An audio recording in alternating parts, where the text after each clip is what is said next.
আজকে যখন ছাত্ররা তার ভোটাধিকারের জন্য রাজপথে নামলো, বাধ্য হলো ইসি তাকে বলতে যে ইলেকশনটা আপনারা করেন, আমার কোনো সমস্যা নাই। তখন বিএনপি কি করলো, তার আইনজীবীদেরকে দিয়ে আদালতের কাঁধে বন্দুক রেখে শাহজালাল ইউনিভার্সিটির ছাত্রদেরকে ভোটাধিকার হরণ করলো। দেখেন, জাহিদ ভাই অনেক বুদ্ধিমান লোক এবং ওনার প্রতি সম্মান শ্রদ্ধা রেখে বলি, উনি বাংলাদেশের একজন উদীয়মান বুদ্ধিজীবী বা দক্ষিণ এশিয়ারও একজন বড় বুদ্ধিজীবী বলা যেতে পারে। উনি যেটা বললেন যে আমাদের কথার মধ্যে তথ্য প্রমাণ এবং ইন্টেলেকচুয়ালিটি নাই, থাকতে বলতে পারেন কখনো কখনো নাই, সবসময় কখনো। না। তবে আমি যেটা ওনার প্রতি শ্রদ্ধা পোষণ করে দ্বিমত করে বলছি, দেখেন আমরা রাজনৈতিক কর্মী, আমরা রাজপথে অধিকার নিয়ে কথা বলি। যখন জনগণের অধিকার, আমাদের অধিকার ক্ষুণ্ণ হয়, আমরা স্পষ্ট দেখতে পাই। আমরা এখানে তত সুশীলতা ইন্টেলেকচুয়াল আমরা যাচাই করি না, আমরা দেখি এখানে অধিকারটা প্রতিষ্ঠা হচ্ছে কিনা। এই যে আপনি বললেন আমাদের মধ্যে ইন্টেলেকচুয়ালিটি নাই, আমরা প্রমাণ দেখাতে পারছি না, দেখেন ইসি কতটা বায়াসড বিএনপির প্রতি।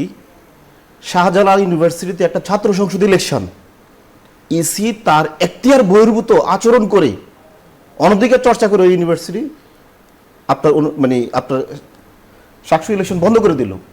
অথচ তার আইন স্পষ্ট বলা আছে সে জাতীয় সংসদ ইলেকশন এবং স্থানীয় সরকারি ইলেকশন ছাড়া কোনো ইলেকশন তার দরকার নেই।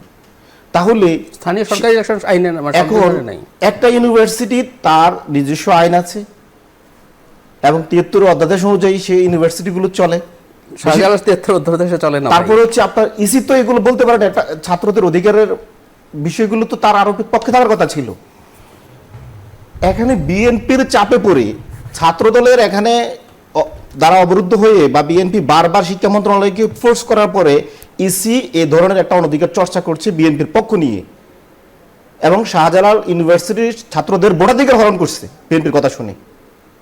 তারপরও যদি আপনি বলেন যে ইসি নিরপেক্ষ আর আমরা ইন্টেলেকচুয়ালিটি নাই আমাদের, আমরা তথ্য প্রমাণ দিতে পারি নাই, আর কি তথ্য প্রমাণ চান আপনারা? একটা ব্যক্তিকে কোনো নির্দিষ্ট কারণ ছাড়াই ঢাকা মেয়র, দক্ষিণের মেয়র ঘোষণা করে দিল, অথচ তার আগে এই নির্বাচন কমিশনে তো যে ফেসিস্ট তাপসকে গ্যাজেট দিল। তাহলে তো ইলেকশন কমিশন দুইটা গ্যাজেট কিভাবে দেয়? আগে তো এটা বাতিল করতে হতো, তাপসের গ্যাজেট বাতিল না করে ইস্টাককে ঘোষণা দিয়ে দিল। এরকম বারবার আমরা বলেছি ইসি পক্ষপাতদুল আচরণ করছেন বিএনপি থেকে। সবচেয়ে বড় জিনিস হচ্ছে এই ইসিকে বিএনপির পরামর্শে নিয়োগ দেওয়া হয়েছে প্রধান নির্বাচন কমিশন, তার সিবিটা, এবং আমরা বলেছি এবং ওনাকে আমরা ইন্ডোর বলেছি যে আপনি 10-12 বছর বেকার ছিলেন, ফেসিস্ট আমলে আপনাকে মূল্যায়ন করা হয় নাই, কিন্তু আমরা আপনাকে সম্মানের জায়গায় নিয়েছি, আমাদের রক্তের বিনিময়ে আপনি সম্মানিত হয়েছেন, এই জায়গাটা নষ্ট করবেন না, আপনার এই মর্যাদা নষ্ট করবেন না। দেখেন এখন বিএনপি ইসিকে ব্যবহার করে, উনি আর যেটা বললেন তথ্য প্রমাণ নাই, 2008 সালের মতো পাতানো ইলেকশন যে হচ্ছে বা আয়োজন বা ইন্ডিয়ার সাথে হচ্ছে, এগুলো নিয়ে কোনো প্রমাণ নাই। আমি বলতে চাচ্ছি, দেখেন আজকে যখন ছাত্ররা তার ভোটাধিকারের জন্য রাজপথে নামলো, বাধ্য হলো ইসি তাকে বলতে যে ইলেকশনটা আপনারা করেন, আমার কোনো সমস্যা নাই। তখন বিএনপি কি করলো, তার আইনজীবীদেরকে দিয়ে আদালতের কাঁধে বন্দুক রেখে শাহজালাল ইউনিভার্সিটির ছাত্রদেরকে ভোটাধিকার হরণ করলো। অথচ বিএনপি বলে 17 বছর ধরে আমরা গণতন্ত্রের জন্য লড়াই করছি, সংগ্রাম করছি। লজ্জা এগুলো বিএনপির জন্য। এবং যারা এখনো বলে তথ্য প্রমাণ নাই, তাহলে আপনারা এখানে ইসি, আদালত, পুরাতন ইস্টাবলিশমেন্ট কোনটা বিএনপির পক্ষে কাজ করছে না? আর এখন যে আপনার ভারতীয় ইস্টাবলিশমেন্ট কোনটা, যেটা আগের পুরাতন আওয়ামী লীগ যেটাকে ব্যবহার করেছে?